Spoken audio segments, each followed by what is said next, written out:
the officials tonight. It is totally their responsibility. That's a hard foul. That's a flagrant foul. And if they had taken care of the business earlier, we wouldn't be in this situation right now. You won't believe what's unfolding in the WNBA right now.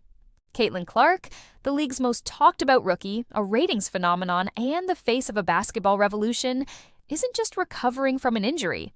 She may be preparing to launch a lawsuit against the WNBA itself. And the reason? A pattern of referee negligence, unchecked fouls, and systemic failure that has fans and analysts calling for heads to roll. But the WNBA last year, bless their hearts, finally got a star. And they didn't know that. They couldn't figure it out. Well, we don't want to put too much Caitlin Clark on. Nope, every game. More Caitlin Clark all the time, always. Caitlin Clark is easily the most influential athlete in a team sport since Michael Jordan.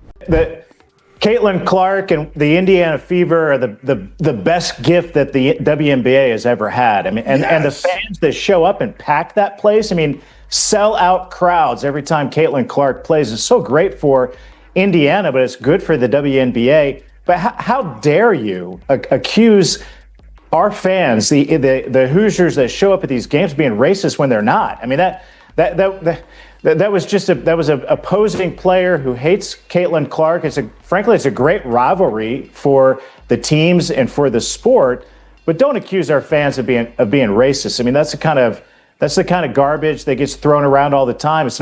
It wasn't true. The investigation proved it, and there was no outcome of it. There was no apology. Apologize to the fans. I mean, that's a simple thing to do, and I wish the team would have been more emphatic about that. Stand up, stick up for your fan base. I mean, that's who's keeping you alive. So maybe they'll still do that. I don't know. I mean, I tweeted that Angel Reese should apologize, and my tweet got a lot of reactions, but I'm not going to hold my. And now, it looks like the league is finally feeling the pressure.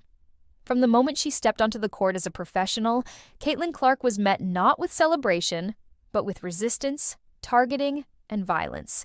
We're not just talking about tough defense. This was something else. Game after game, Clark was body-checked, shoved, elbowed, and knocked to the floor. And the referees? Silent. No calls, no whistles, no protection. While other star players got the benefit of the doubt, Caitlin Clark was treated like a punching bag. And fans noticed. Coaches noticed. Even fellow players started speaking out. But the hits kept coming. The tipping point? A serious quadriceps injury, a direct result of all that unchecked physicality. Caitlin Clark, who had brought millions of new eyes to the league, was suddenly sidelined for weeks. And just like that, the WNBA's biggest ticket was out of action. But here's where it gets wild. Instead of an apology, a statement, or even acknowledgement, the WNBA said nothing, not one word, and that's when everything changed. And her fan base. And that's one thing when you start thinking about how many people stopped watching when Caitlin Clark got injured. A lot of people stopped watching because they are boycotting the WNBA. They don't want to give viewership to any other teams or any other players, whether they like other players on the team or not. Sources now suggest that Caitlin Clark's team is exploring legal action against the league. That's right, this isn't just about basketball anymore. It's about liability. It's about player safety, and it's about whether the WNBA failed to uphold its responsibility to protect its athletes, especially the one who's brought it unprecedented success. So I think that's just kind of been the time for me to really find some patience, and I've never been a patient person my entire life, so this has definitely tested me a little. Legal experts are calling it a potential landmark case. Negligence, lack of due process in officiating, and possible discrimination in enforcement of the rules. But hold on, it gets even deeper. An investigation revealed that many referees in the WNBA weren't seasoned professionals. In fact, a large portion had never officiated at the college level or in the G League. Some came straight from high school circuits without ever being tested under the high-stakes intensity of the pro game. Think about that. The WNBA let underqualified referees officiate games involving Caitlin Clark, the most hyped athlete in women's basketball history, and expected everything to go smoothly? Spoiler alert, it didn't. But wait, there's more? There's a shadow committee in the WNBA made up of general managers, coaches, and select league officials that dictates how physical the league should be and what types of fouls should be prioritized. So referees weren't even calling what they saw. They were calling what they were told to see, which means that when Caitlin Clark got laid out and no whistle was blown, it might not have been a mistake.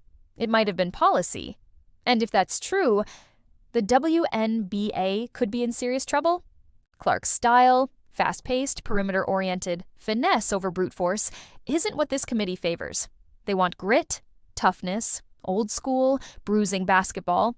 So when Caitlin brought her dazzling new school game to the court, she didn't just shake up the scoreboard, she challenged the system. And rather than adapt to the future, the league fought to protect the past. They let her get bullied. They refused to intervene. And now, their top star's out with an injury that never should have happened. And fans? They're done staying quiet. They've rewatched every missed call.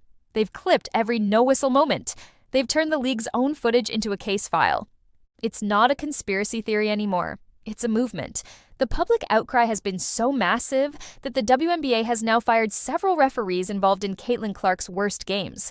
But many say it's too little, too late. The damage is done. And if Caitlin Clark decides to take this fight to court, the entire officiating structure of the league could be exposed. This isn't about one player anymore. It's about a league that let politics, favoritism, and outdated mindsets cripple its own progress. And it's about a 22-year-old woman who broke records, brought fans, and played her heart out, only to be punished for it. Caitlin Clark didn't just carry the WNBA into the spotlight, she dragged it there, kicking and screaming. And the thanks she got? Injury, silence, and sabotage. But now, the silence is broken. If Clark follows through with this lawsuit, the WNBA could face a reckoning like never before. From unqualified refs to secret policy committees, the league's internal workings may finally be dragged into the light. And we'll be watching. Every missed call, every hit, every cover-up, because if the WNBA wants to protect its future, it better start by protecting its stars.